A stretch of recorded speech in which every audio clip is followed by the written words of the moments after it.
لاکھوں لوگوں کو جو ہے وہ مارا گیا ہے, جیلوں میں ڈالا گیا ہے, غائب کر دیا گیا ہے, ظلم کیا جا رہا ہے ان پر, ان کو اٹھا کر جیلوں میں ٹھونس دیا گیا ہے, ان پر جس قسم کی بربریت ہو رہی ہے, یہ تو جنگل کے قانون سے بھی بدتر ہے.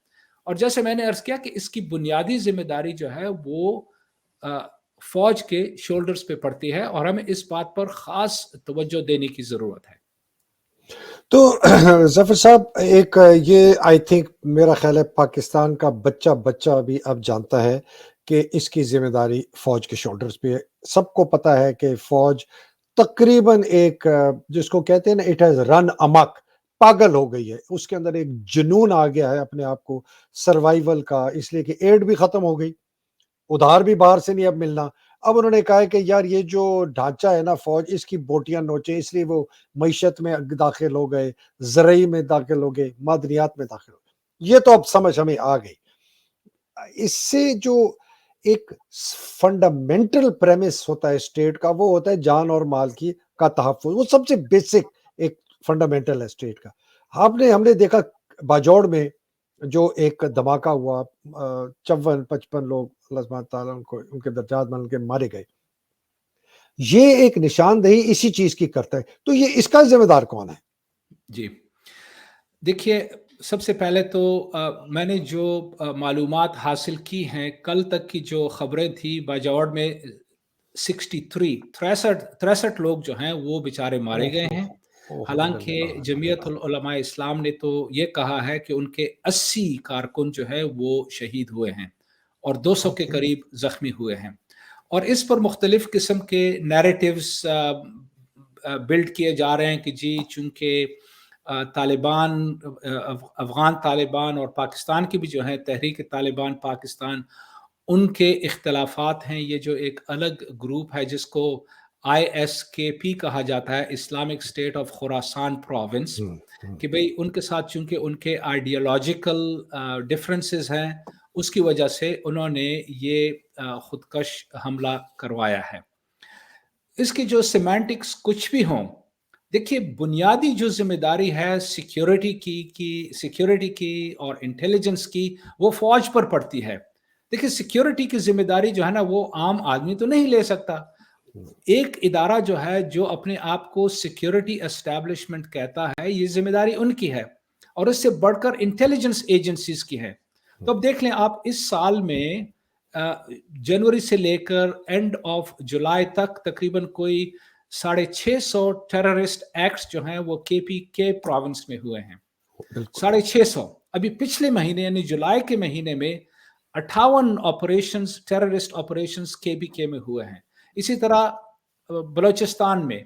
تو اگر اس قسم کے یہ آپریشنز ہو رہے ہیں اور آرمی جو ہے اس کی ذمہ داری سیکیورٹی کی ہے, آرمی کی ذمہ داری ہے انٹیلیجنس کی. ظاہر ہے کہ انٹیلیجنس بیورو بھی ہے سویلین ادارہ, لیکن اس میں بھی آرمی انوالوڈ ہے.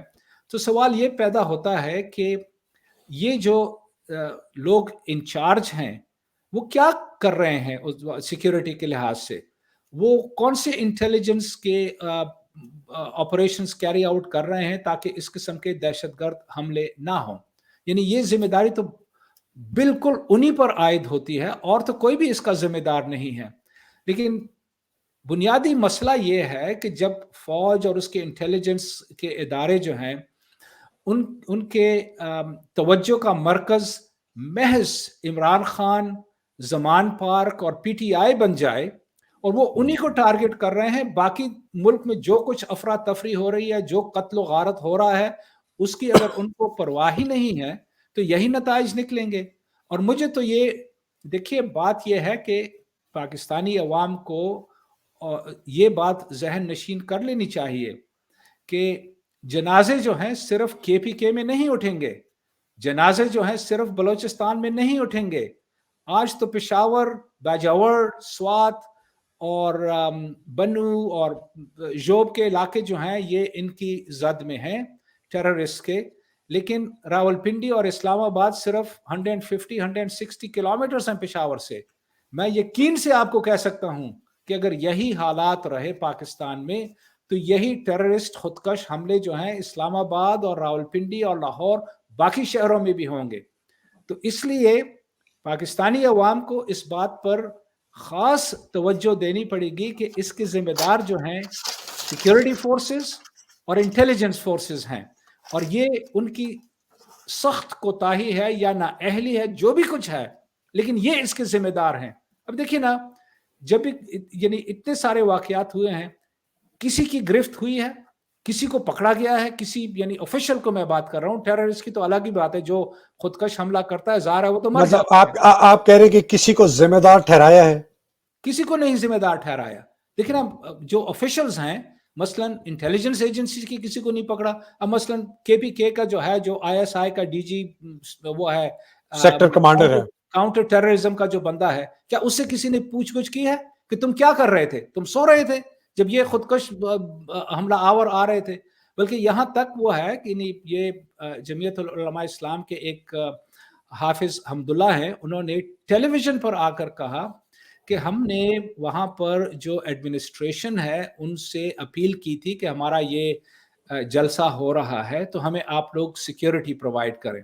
انہوں نے صاف انکار کر دیا کہ جی ہم آپ کو سیکیورٹی پرووائڈ نہیں کر سکتے، کیونکہ ہمارے پاس وہ آلات نہیں ہیں جس کے تحت ہم وہ چیک کر سکیں کہ لوگوں کے پاس بامز ہیں، کیا کچھ ہے، ایکسپلوسیوز ہیں، یہ ہمارے پاس آلات ہی موجود نہیں ہیں۔ پھر اسی نے ریئلی؟ حافظ حمداللہ نے پرسوں ٹیلی ویژن پر کہا کہ جب وہ KPK کا جو وہ ہے چیف سیکرٹری ہے، جب وہ یہاں پر آیا باجاوڑ میں، درجنوں گاڑیاں اس کے ساتھ تھی، اسی قسم کے آلات تھے، سیکیورٹی کے آلات جو اسموک جو بامز ڈیٹیکٹ کرتے ہیں، تو کہتا ہے اب یہ کہاں سے آ گئے ان کے پاس یہ آلات، جب ہمارے اس کے لیے ریلی کے لیے یا ہمارے کنونشن کے لیے ان کے پاس یہ آلات نہیں تھے۔ تو اس سے یہ ظاہر ہوتا ہے کہ جو ایڈمنسٹریشن ہے، جو سیکیورٹی اسٹیبلشمنٹ ہے، جو انٹیلیجنس ایجنسیز ہیں، ان کو کوئی پرواہ نہیں ہے کہ عوام کے ساتھ کیا ہو رہا ہے، بلکہ وہ تو چاہتے ہیں کہ اس قسم کی چیزیں ہوں۔ میرا تو اپنا نظریہ یہ ہے کہ وہ یہ افراتفری مزید پھیلانا چاہتے ہیں تاکہ اتنی بد امنی پھیلے ملک میں کہ وہ لوگ خود تنگ آ کر کہیں کہ جی خدا کے واسطے مارشل لا نافذ کر دو تاکہ ہمیں اس افراتفری سے کچھ ریلیف ملے۔ وہ میرا خیال ہے کہ ملک کو اس طرف دھکیل رہے ہیں، اور یہی ان کی مجھے لگتا ہے کہ یہی ان کی جو ہے نا ساری پالیسی ہے۔ صابر صاحب، یہ تو آپ نے ایک بہت ہی دل دہلانے والی بات کی ہے۔ میرا بھی ایک نظریہ یہ ہے کہ یا یہ نااہلی ہے یا یہ ملے ہوئے ہیں، ٹھیک ہے نا جی؟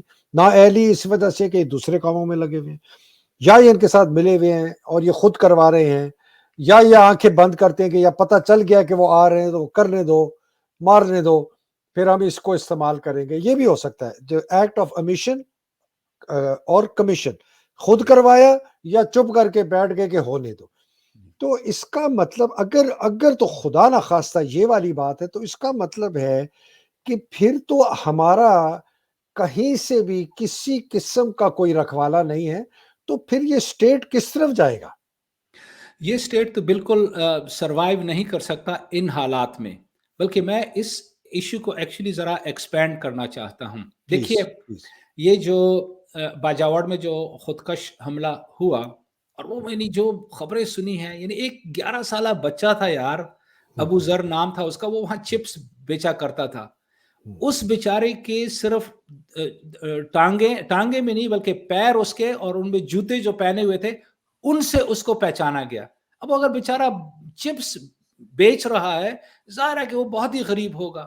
اسی طرح ایک اور نوجوان تھا، 10 دن پہلے اس کی شادی ہوئی تھی، وہ بھی اسی میں اس کے بھی پرخچے اڑ گئے تھے۔ اسی طرح بہت سے لوگ ہیں، جب آپ سنتے ہیں تو انسان کے بالکل جو ہے نا، یعنی اتنا دکھ ہوتا ہے کہ یہ بے گناہ لوگ اس طرح ان کی دھجیاں اڑائی جا رہی ہیں۔ اچھا، میں نے جیسے عرض کیا کہ میں اس کو ایک براڈر کانٹیکسٹ میں دیکھتا ہوں۔ یہ باجاوڑ میں دھماکہ جو ہے اسی دن ہوا جس دن چائنیز ڈیپوٹی پریمیئر پاکستان آ رہا تھا۔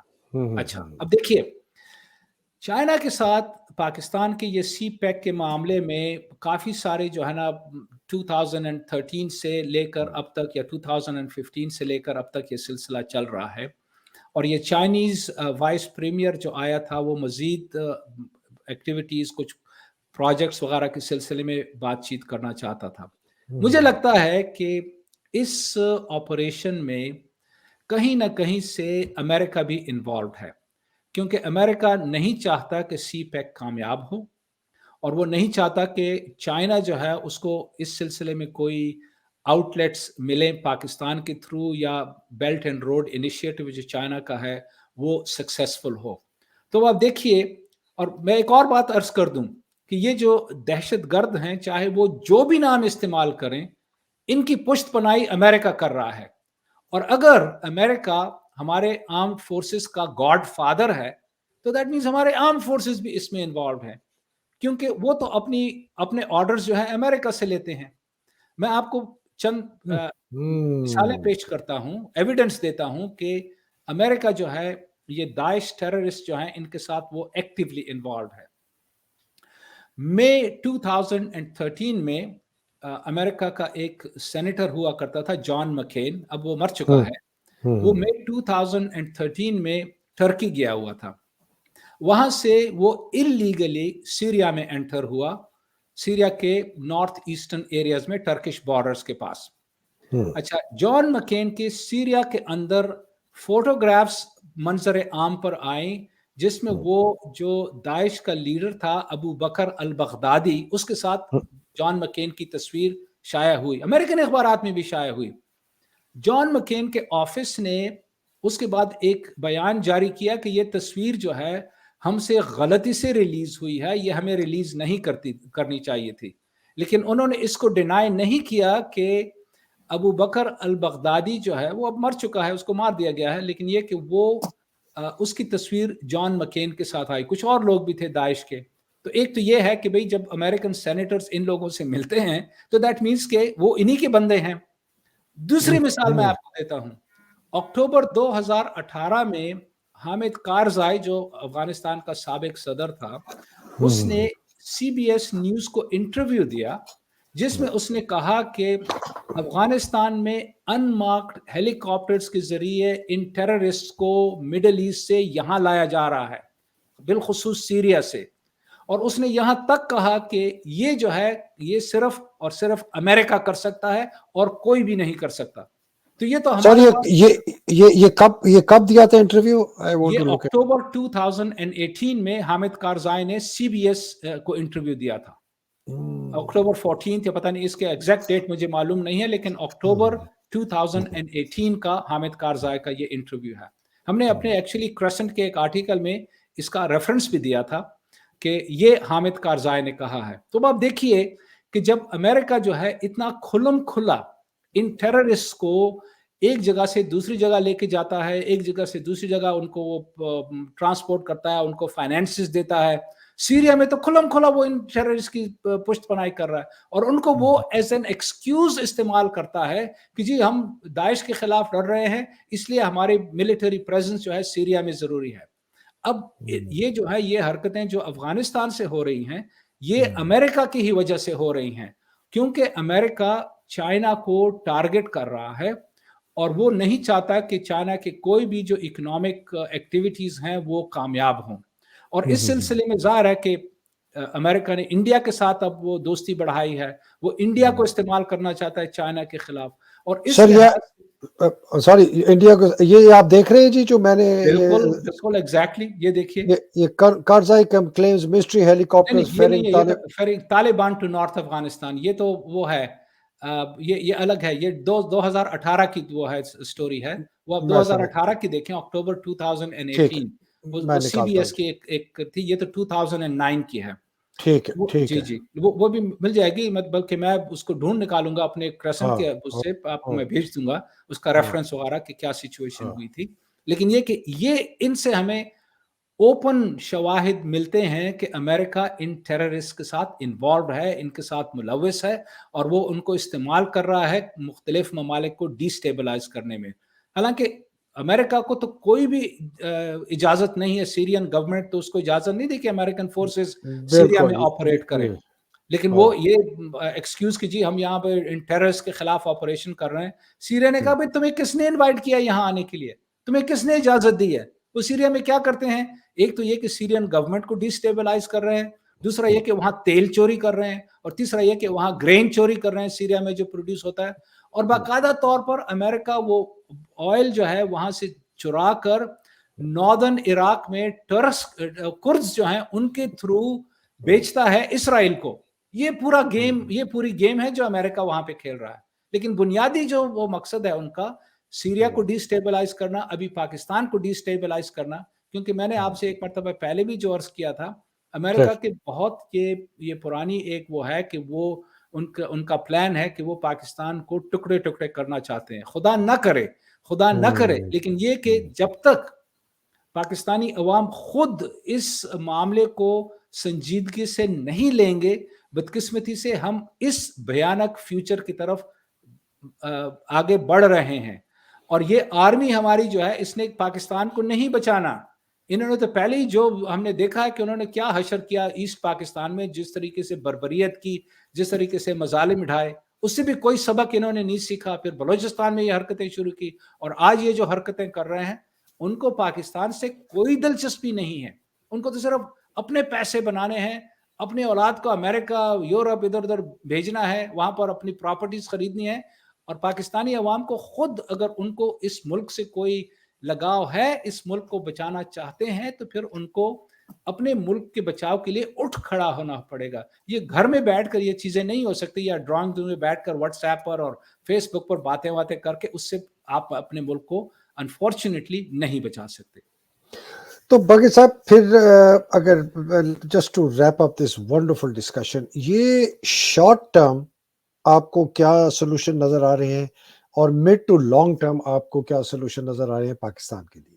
دیکھیے, میرے نزدیک تو ظاہر ہے کہ اگر پاکستان میں انتخابات نہیں ہوتے, یہ تو شارٹ ٹرم سولوشن ہے, کیونکہ انتخابات جو ہیں ہمارے مسائل کا حل نہیں ہیں, اور اس کی وجہ میں بتاؤں گا کہ لانگ ٹرم کا کیا پرابلم ہے. لیکن شارٹ ٹرم میں اگر صاف اور شفاف اور پراپرلی انٹرنیشنلی سپروائزڈ الیکشنز ہوئے, اور یہ کہ عمران خان کو اور پی ٹی آئی کو ڈسکوالیفائی نہ کیا جائے, تو پھر تو شارٹ ٹرم میں پاکستان کو تھوڑا سا بریدنگ سپیس ملے گا.